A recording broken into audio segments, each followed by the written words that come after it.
పని చేస్తా నేను కూడా ఉన్నాను. I can take a challenge అని కేసీఆర్ పైన. నా పైన ఒక మచ్చ లేదు. దానికన్నా ఎక్కువ తెలంగాణకు పోరాటం చేసిన అధికార పార్టీలు ఉంటూ వీళ్ళందరూ నోరు మూసుకొని ఉన్నప్పుడు రాజశేఖర రెడ్డి ఉన్నప్పుడు వీళ్ళు కార్చుకుంటుంటే కాబట్టి నేను అసలు పోరాటం చేసినది. ఎరువులు ఇస్తాను ఉచితంగా అంటే అదేదో మాది కాపీ కొట్టేశారు తూచుతని కాంగ్రెస్ నాయకులు మాట్లాడడం మొదలు పెట్టారు. రైతులకి ఎరువుల కొరకు డబ్బులు నగదు ఇవ్వాలనేది ప్రణబ్ ముఖర్జీ గారు ఫైనాన్స్ మినిస్టర్ ఉన్నప్పుడు ప్రతిపాదన అది కేంద్ర ప్రభుత్వం ద్వారా. ఏదైతే సబ్సిడీ మీకు తెలుసుగా రైతుల ఎరువుల సబ్సిడీ భారతదేశంలో అత్యధిక లక్షల కోట్లు ఉంటుంది దేశం మొత్తంలో.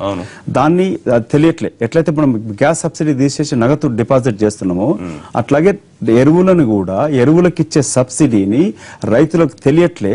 ఆ డబ్బులని వాళ్ళ అకౌంట్ వేద్దామనేది అది కేంద్ర ప్రభుత్వం యూపీఏ ప్రభుత్వం ప్రణబ్ ముఖర్జీ గారు ప్రధాన ఫైనాన్స్ మినిస్టర్ ఉన్నప్పుడు ఉన్న పథకం. ఆరోపణలన్నీ కాంగ్రెస్ పార్టీ ఆధారాలతో చేస్తోందా లేదా వేగ్గా చేస్తోందా? ఆధారాలు ఉంటే కనుక ఆధారాలు ఎందుకు పెట్టట్లేదు? మీకు అవకాశం ఉంది, కోర్టులకు వెళ్ళొచ్చు, కోర్టులు తలుపు తట్టచ్చు, పాయింట్ పని ఎందుకు చేయట్లేదు? ఒకవేళ ఆధారాలతో కాకుండా ఆరోపిస్తే కనుక మీరు జైలుకి వెళ్లాల్సిన అవసరం వస్తుందని ముఖ్యమంత్రి చాలా స్పష్టంగా హెచ్చరిస్తున్నారు.